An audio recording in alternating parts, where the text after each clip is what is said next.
Hello बच्चों, आप सभी का हमारे YouTube चैनल आरती एजुकेशन क्लासेस में स्वागत है। आज के वीडियो में हम देखेंगे 8th ग्रेड अभ्यास पुस्तिका के कक्षा 5 के पर्यावरण अध्ययन के पार्ट 5 बीज के प्रश्न उत्तर। यहाँ पर जो हमें राज्य शिक्षा केंद्र से पुस्तकें प्राप्त हुई है कक्षा 5 की, उसके प्रश्न उत्तर आज हम पर्यावरण के हल करेंगे। इसमें सबसे पहले हम देखेंगे अनुक्रमणिका। अनुक्रमणिका में क्या दिया हुआ है, 1 से 14 तक के पाठ दिए हुए हैं। इसमें हमें पाठ 1 कैसे पहचाना चींटी ने दोस्त को, फिर 2 नंबर का पाठ है कहानी सपेरों की, फिर 5 नंबर का बीज बीज बीज। तो आज हम इस पाठ के प्रश्न उत्तर हल करेंगे। आने वाले वीडियो में हम आपको अगले पाठ के प्रश्न उत्तर हल करवाएंगे। 6 नंबर का पाठ है बूंद बूंद दरिया दरिया, फिर है डायरी कमर सीधी कम ऊपर चढ़ो, फिर है बोलती इमारतें खत्म हो जाए तो जब धरती कापी, उसी से ठंडा उसी से गर्म कौन करेगा यह काम, फांद ली दीवार जाए तो जाए कहाँ, किसकी झलक किसकी छाप, मध्य प्रदेश एवं उसकी संपदा। तो इस तरह से हमें पर्यावरण के पाठ 5 के अनुक्रमणिका पर्यावरण की कक्षा 5 की अनुक्रमणिका दी हुई है। आज के वीडियो में हम देखेंगे पार्ट 5 बीज बीज के प्रश्न उत्तर। तो यहाँ पर हम देखेंगे पार्ट 5 बीज बीज बीज। इसमें सबसे पहले दिया हुआ है अति लघु उत्तरीय प्रश्न। प्रश्न नंबर 1, आपके घर में कौन कौन से अनाज अंकुरित करके खाए जाते हैं। सभी के घर में अनाज अंकुरित करके खाए जाते हैं सुबह सुबह। तो इसमें देखिए कौन से, हमारे घर में तो चना, मूंग, मटर, गेहूँ, फल्ली दाना, इतने अनाज अंकुरित करके खाए जाते हैं। तो यहाँ पर हम लिखेंगे चना, मूंग, मटर, गेहूँ, फल्ली दाना।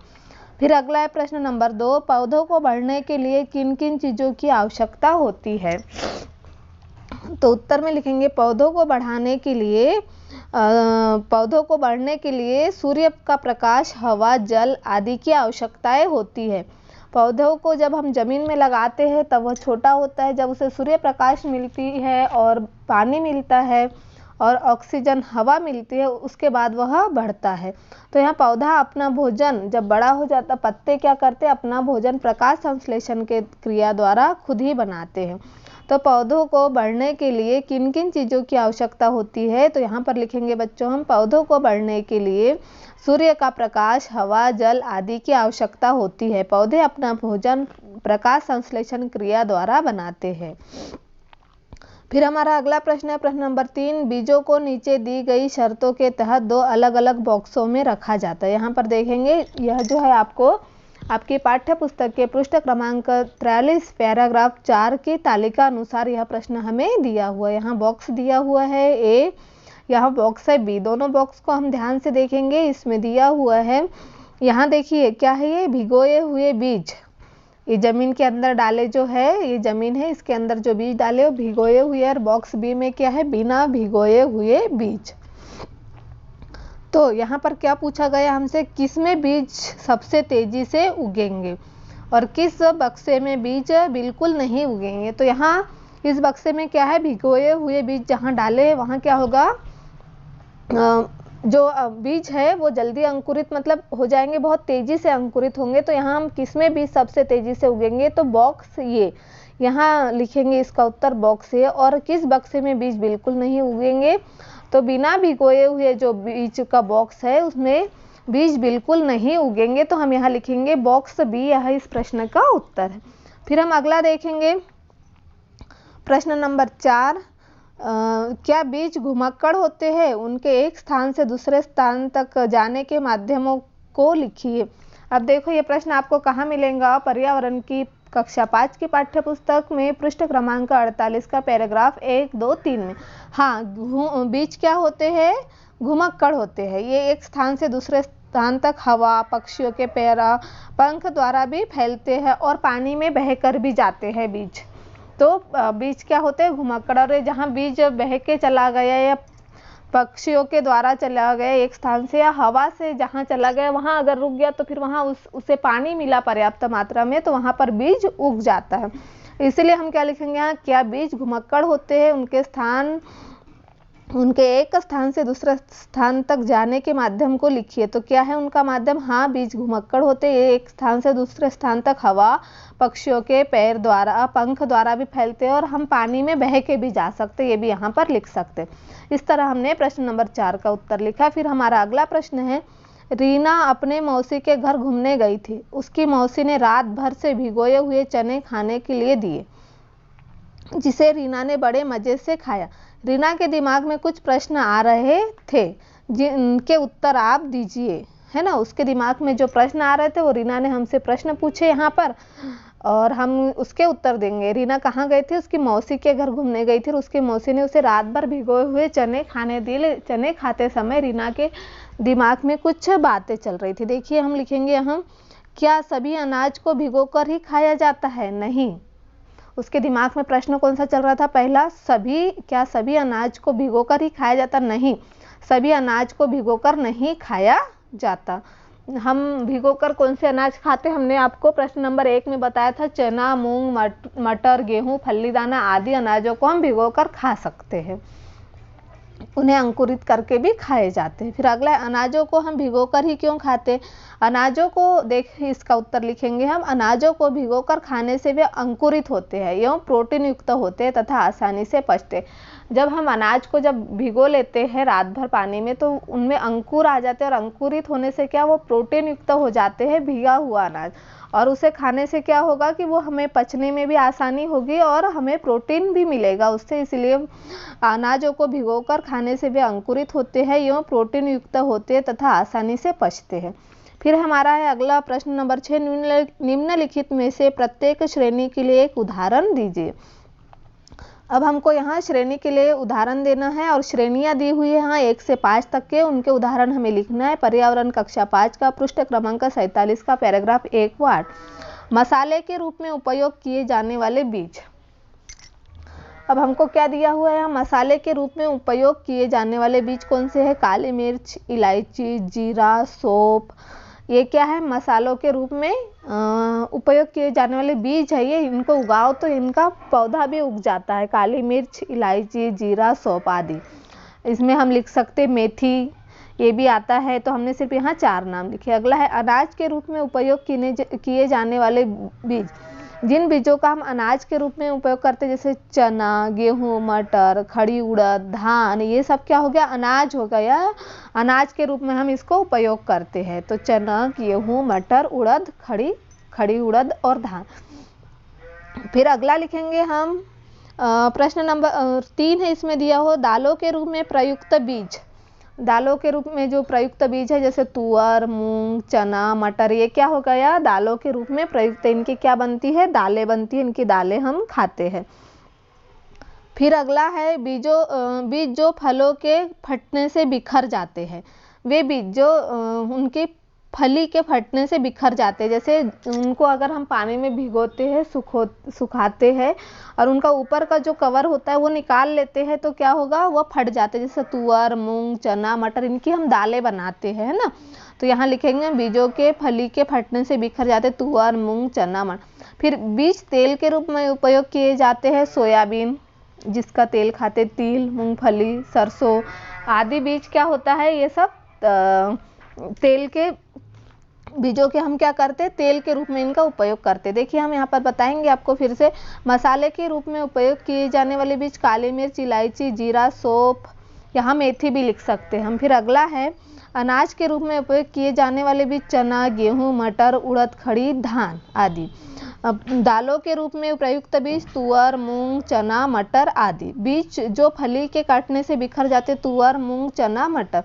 बीज तेल के रूप में उपयोग किए जाते, सोयाबीन, तिल, मूंगफली आदि, है ना। तो इस तरह से हमने प्रश्न 6 का उत्तर लिखा। अब हम प्रश्न नंबर 7 का उत्तर लिखेंगे। कॉलम ए में 5 प्रकार के बीज दिए हुए हैं। क्या दिया हुआ है यहाँ पर? कॉलम ए में 5 प्रकार के बीज दिए गए हैं। कॉलम बी में फैलाव विधियाँ दी गई है। कॉलम का मिलान करें। इनका क्या करना है? हमें जोड़ी मिलाना है। तो ये पर्यावरण की कक्षा 5 पृष्ठ इसका पेज क्या आएगा? पर्यावरण की पुस्तक का 48 और पैराग्राफ 2 और पृष्ठ 49 जो पैराग्राफ 2 पे दिया है। तो यहाँ पर हम देखेंगे कॉलम ए और कॉलम बी।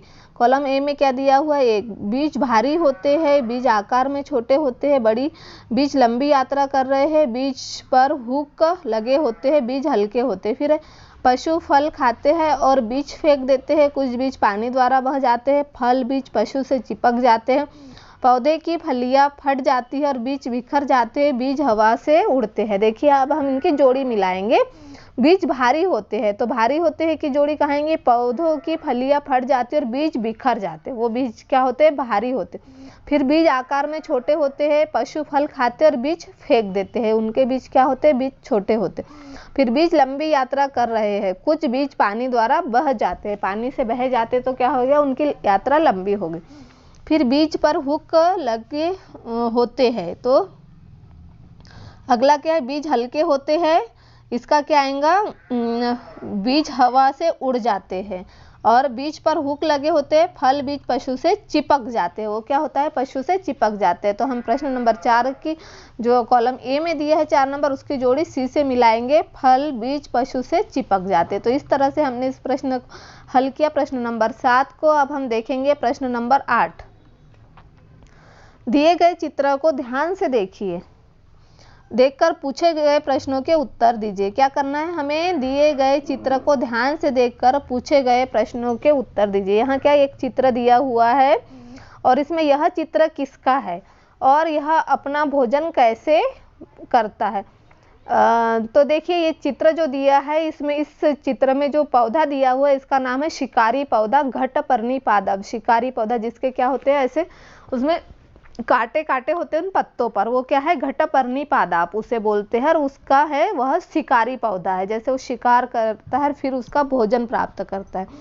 तो और बी नंबर का प्रश्न, यह अपना भोजन कैसे करता है। देखो यह अपना भोजन पत्ते के शीर्ष भाग पर घड़े की आकार की एक आकृति बनी होती है। आप अगर ध्यान से देखेंगे तो ऊपर एक घड़े के आकार की आकृति बनी होती है, जो यहाँ जो पत्ते दिए उसके शीर्ष पर वो कीट को फंसाकर भोजन करते हैं। वो जो कीट उस पर घूमते हैं उसको फंसा लेते हैं उसमें, उससे वो अपना भोजन करते, इसलिए इसे क्या कहेंगे हम, शिकारी पौधा घटपर्णी पादप का दिया हुआ है।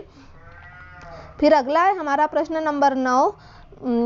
बीजे कई माध्यम से हवा से, पानी से, जानवरों से और फेंटने से फैलते हैं। दिए गए चित्रों के बॉक्स में लिखे, यदि बीज पानी से जाते हैं तो W लिखे और जानवरों से जाते हैं तो ये लिखे, यदि हवा से जाते हैं तो R लिखे, यदि फटने से होते हैं तो E लिखे। पृष्ठ क्रमांक 48 पर दिया हुआ है इसका। तो यहाँ पर हम देखेंगे, बीज कई माध्यमों से, हवा से, पानी से, जानवरों से और फेंटने से फैलते हैं। तो देखो यहाँ पर क्या, यदि बीज पानी से जाते हैं तो W लिखे, जैसे वाटर से चले जाते हैं तो, और ये जाते हैं तो A लिखे जानवरों से, और यदि हवा से जाते हैं तो R लिखना है हमको, है ना, और फटने से जाते हैं तो E। तो जो ये मटर की फली दी हुई है इस पर हम क्या लिखेंगे, E लिखेंगे, क्योंकि ये फट जाता है और ऐसे बिखर जाते इधर उधर। फिर यहाँ जो दिया हुआ है चने का चित्र, तो ये क्या, जानवर भी खाते हैं इसको और वैसे हवा से भी इधर उधर हो सकता है ये, या पानी से भी जा सकता, तो यहाँ हम W लिखेंगे। और फिर ये जो पपीता है, पपीता का चित्र दिया है, ये क्या है, ये हवा से भी बीजे इधर उधर हो सकते हैं, तो हम यहाँ क्या लिखेंगे, A लिखेंगे। और अगर ये चित्र का है, मटर भी हो सकता, हरा मटर, है ना, या मूंग का भी चित्र हो सकता, तो ये हवा से जा सकता है या पानी में बह के, या फिर यह क्या होगा, फटने से भी जा सकता, तो हम यहाँ क्या लिखेंगे, ये। तो इस तरह से हमने प्रश्न नंबर 9 करा। फिर प्रश्न नंबर 10 है, तालिका पूरी करो। इसमें दिया बीज का नाम, बीज का रंग, आकृति का चित्र बनाओ, और यहाँ ऊपरी सतह मुलायम कठोर। तो यहाँ देखो मूंग हरा कैसे होता है, उसका हमें यहाँ चित्र बनाना है, हमने यहाँ चित्र बना के बताया है आपको। और उसकी ऊपरी सतह कैसे होती है, कठोर होती है ना। फिर अगला है चना, कैसे होता है, भूरा होता है, किस टाइप का होता है, उसकी आकृति यहाँ बनाना है, हमने छोटे छोटे बनाई है। फिर वो कैसे होता है, कठोर होता है। फिर मटर हरा होता है, उसकी मटर देखेंगे आप, हरे कलर की होती है, उसकी चित्र बनाए हैं आकृति का, वह कैसे होता है, सूखने के बाद उसका कठोर हो जाता है। फिर अगला है हमारा पपीता, हरी धन पीली, पपीता कैसे होती है, हरी भी होती है, पीली, लेकिन इसका बीज कैसे होता है, काला होता है, तो यहाँ हम काला लिखेंगे। यहाँ पपीता का चित्र बनाया, और कैसा होता है, उसका बीज मुलायम होता है और उसकी ऊपरी सतह पपीता की मुलायम होती। फिर है आम, हरा पीला होता है, आम जब कच्चा होता तो हरा, और वैसे कैसे होता है, पीला होता है, उसकी बीज बीज का रंग कैसे होता है, थोड़ा हल्का भूरा भी आ जाता है या पीली, अगर वो पके आम की है का बीज है तो थोड़ा पीला भी दिखेगा, है ना। तो हमने यहाँ पीला लिखा है। यहाँ हमने आम का चित्र बनाया, फिर वो कैसा होता है, उसकी ऊपरी सतह मुलायम होती। तो इस तरह से हमने कक्षा 5 की पर्यावरण अध्ययन की पाठ 5 8th ग्रेड अभ्यास पुस्तिका के पाठ 5 बीज के प्रश्नोत्तर यहाँ पर हल किए। आने वाले वीडियो में हम अगले पाठ के प्रश्नोत्तर हल करेंगे।